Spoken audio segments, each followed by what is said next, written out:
आज सुबह सुबह एक न्यूज चैनल में अरविंद केजरीवाल का बाइट देख रहा था, जिसमें अरविंद केजरीवाल वही अपने पुरानी घिसी पिटी बातों के साथ रोना रो रहे थे।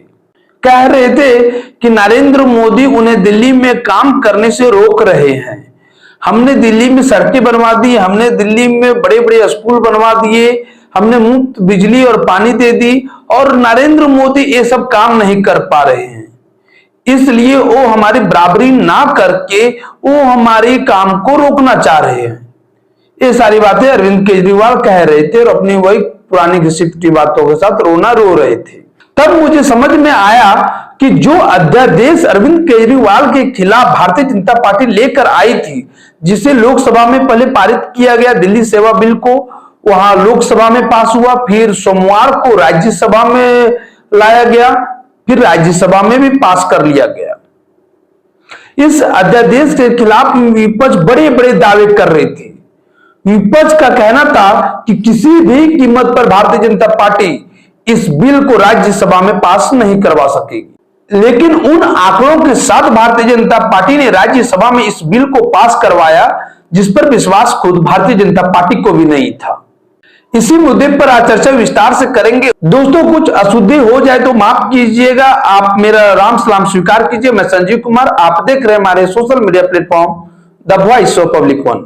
जैसे कि मैं आपको पहले ही बता चुका हूं कि दिल्ली सेवा बिल को जब लोकसभा में पास किया गया था तो सोमवार को फिर राज्यसभा में लाया गया, जिसे राज्यसभा में भी फुल बहुमत के साथ इसे पास करा लिया गया। अब जैसे ही राष्ट्रपति का मुहर इस पर पड़ेगा, यह कानून का रूप ले लेगा। मैं बता दूं कि यह वैसे बिल थे जिस पर विपक्ष और पक्ष में तकरार चल रहा था, जिसे लाने का कोई औचित्य नहीं था, जिसको लाने का कोई जरूरत नहीं था। लेकिन अरविंद केजरीवाल का अहंकार ने भारतीय जनता पार्टी को इतना मजबूर कर दिया कि उसे अध्यादेश को लाना पड़ा। कहा जाता है कि अरविंद केजरीवाल केंद्र सरकार के साथ इतना तकरार नहीं करती और मिलकर कार्य करती तो शायद इस बिल को लाने का कोई भी आवश्यकता भी भारतीय जनता पार्टी को नहीं पड़ता। लेकिन अरविंद केजरीवाल भारतीय जनता पार्टी को इतना मजबूर कर गए कि भारतीय जनता पार्टी को यह अध्यादेश लाना पड़ा और इसे कानून का रूप देना पड़ा। यह हार तो वैसे अरविंद केजरीवाल का हार था, लेकिन विपक्ष इस मुद्दे पर जिस प्रकार की रणनीति अपनाई और जितना बढ़ चढ़कर हिस्सा ली, अब तो यह हार पूरे विपक्ष का हार हो गया। यह कितना बड़ा झटका पूरे विपक्ष और अरविंद केजरीवाल के लिए है, उस बात का अंदाजा इसी से लगाया जा सकता है कि इस बिल को रोकने के लिए विपक्ष ने क्या क्या दावे किए थे और किस हद तक प्रयास किया।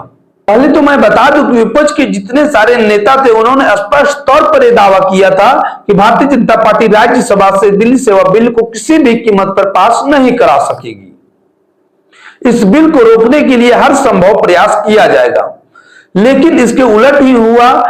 भारतीय जनता पार्टी के पक्ष में 127 से 28 वोट पड़ने के अनुमान थे, जबकि 105 से अधिक वोट विपक्ष के पड़ने के अनुमान थे। इससे साफ था कि बहुमत के साथ यह बिल राज्यसभा में पास हो जाएगी। लेकिन जब अंतिम रूप से सोमवार को इस बिल को जब लाया गया राज्यसभा में और जब वोटिंग हुआ, तब जो आंकड़े थे वो हैरान करने वाले थे। जहां भारतीय जनता पार्टी के लिए अनुमान किया जा रहा था कि 127-28 वोट ला सकते हैं, वहीं वो 131 वोट लाया।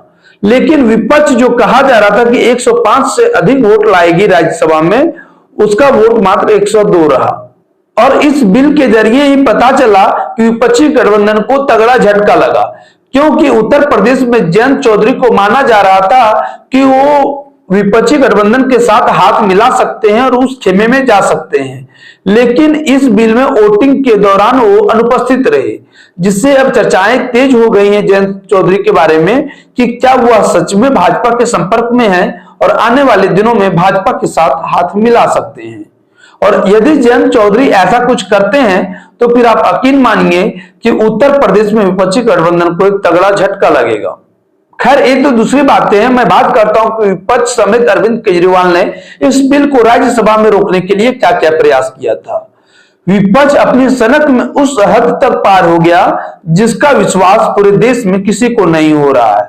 90 वर्ष से अधिक उम्र हो गई है पूर्व प्रधानमंत्री डॉक्टर मनमोहन सिंह का, उन्हें भी एम्बुलेंस के जरिए लाया गया राज्यसभा में वोटिंग के लिए। झारखंड के पूर्व मुख्यमंत्री शिबू सोरेन, वो भी अधिक उम्र होने की वजह से अस्वस्थ हैं और अस्वस्थ होने की हालत में भी उन्हें राज्यसभा में मौजूद रखा गया। कांग्रेस पार्टी के द्वारा पहले एक व्हिप जारी किया और के सारे सांसदों को बताया गया था कि सभी सांसद राज्यसभा में मौजूद रहेंगे और जो सांसद का तबियत खराब है, अस्वस्थ हैं, उन्हें एम्बुलेंस के जरिए लाने का व्यवस्था किया जाए और वही हुआ भी और वैसा वो लाए भी गए। हर संभव प्रयास किया कांग्रेस पार्टी ने और पूरे विपक्ष के खेमे ने, लेकिन इस बिल को नहीं रोक पाए। अब रहा कि अरविंद केजरीवाल के लिए यह दिल्ली सेवा बिल इतना महत्वपूर्ण क्यों था रोकना। क्या अरविंद केजरीवाल सच में वो दिल्ली में विकास करना चाहते थे? क्या भारतीय जनता पार्टी दिल्ली के विकास की बाधक है इस बिल को लाकर? तो ऐसा बिल्कुल भी नहीं है, सच्चाई इससे कोसों दूर है। यह बात तो हर कोई जानता है कि दिल्ली के दो मंत्री जो अरविंद केजरीवाल आम आदमी पार्टी के हैं, वो भ्रष्टाचार के चंगुल में फंसकर वो जेल की हवा खा रहे हैं और कहीं इंक्वायरी और तेज ना हो जाए, बस इस बात को ही खत्म रफा दफा करने के लिए ही अरविंद केजरीवाल किसी भी कीमत पर एक ट्रांसफर पोस्टिंग वाला जो मामला था दिल्ली सेवा बिल का, उसे राज्यसभा में रोकना चाहते थे ताकि वो ट्रांसफर पोस्टिंग के जितने सारे उच्च अधिकारी दिल्ली के हैं, वो ट्रांसफर पोस्टिंग का अधिकार वो अपने पास रखे और जैसी मनमानी चाहे दिल्ली में वैसी कर सके। और केंद्र सरकार ऐसा बिल्कुल भी नहीं चाहती थी कि दिल्ली में मनमानी केवल अरविंद केजरीवाल करे और जितने सारे भ्रष्टाचार अरविंद केजरीवाल कर सके वो खुला उन्हें छूट दिया जाए। इसीलिए भारतीय जनता पार्टी ने दिल्ली सेवा बिल लाया। अब जितने सारे उच्च अधिकारी हैं दिल्ली में, वो ट्रांसफर पोस्टिंग का अधिकार वो केंद्र सरकार के पास रहेगा। चाहकर भी अरविंद केजरीवाल मनमानी नहीं कर सकेंगे और भ्रष्टाचार का जो भी इंक्वायरी चल रहा है वो अब और तेजी से चलेगा।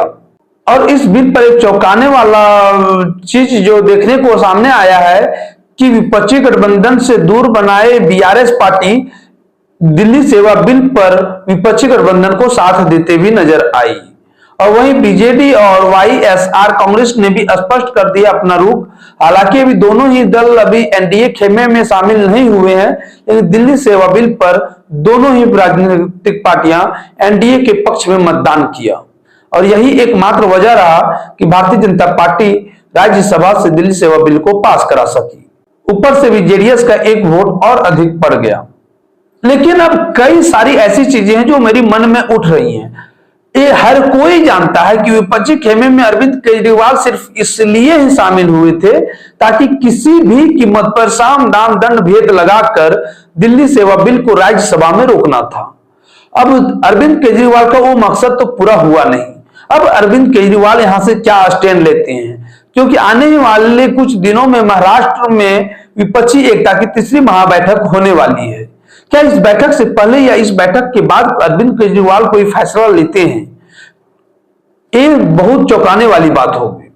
क्या आने वाले कुछ दिनों में जो विपक्षी महाबैठक जो होने वाली है उससे पहले या विपक्षी एकता की बैठक होने के बाद अरविंद केजरीवाल कोई डिसीजन लेते हैं या विपक्षी खेमा में ही लगातार बने रहेंगे, क्योंकि उनका जो मकसद था वो पूरा हुआ नहीं।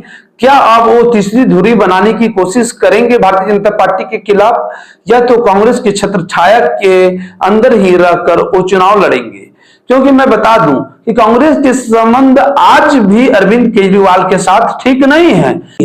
हालांकि वो अलग बात है कि कांग्रेस पार्टी ने खुलकर अपना पूरी ताकत के साथ राज्यसभा में इस बिल का विरोध किया था और अरविंद केजरीवाल का साथ दिया, लेकिन जैसे ही यह बिल राज्यसभा में पास हुआ, दिल्ली के कांग्रेस के नेता शीला दीक्षित के बेटे संदीप दीक्षित वो तुरंत ही बयान देते हैं कि यह बिल जो राज्यसभा में पास हुआ वो अच्छा ही हुआ और कई तरह की नसीहत अरविंद केजरीवाल को देते हैं और साथ ही साथ ये भी कहते हैं कि अरविंद केजरीवाल को अब केंद्र सरकार के साथ मिलकर कंधे से कंधे मिलाकर उन्हें काम करने की जरूरत है और जो भी काम वो पिछले 9 साल में नहीं कर पाए हैं वो आने वाले 1-1.5 साल में वो पूरा करे दिल्ली में। इससे साफ पता चलता है कि आज भी दिल्ली कांग्रेस इकाई जो है अरविंद केजरीवाल को माफ नहीं कर पाई है और कतई भी अरविंद केजरीवाल का साथ में खड़ा नहीं हो सकती है, खास करके दिल्ली और पंजाब कांग्रेस इकाई। क्योंकि इन दो राज्यों में कांग्रेस को डैमेज करने में अरविंद केजरीवाल का बहुत बड़ा हाथ रहा।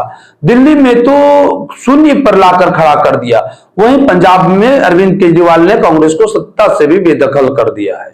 बस आज के लिए इतना ही, फिर मिलेंगे आपसे अगली वीडियो में। तब तक के लिए इजाजत दीजिए। जय हिंद, जय भारत।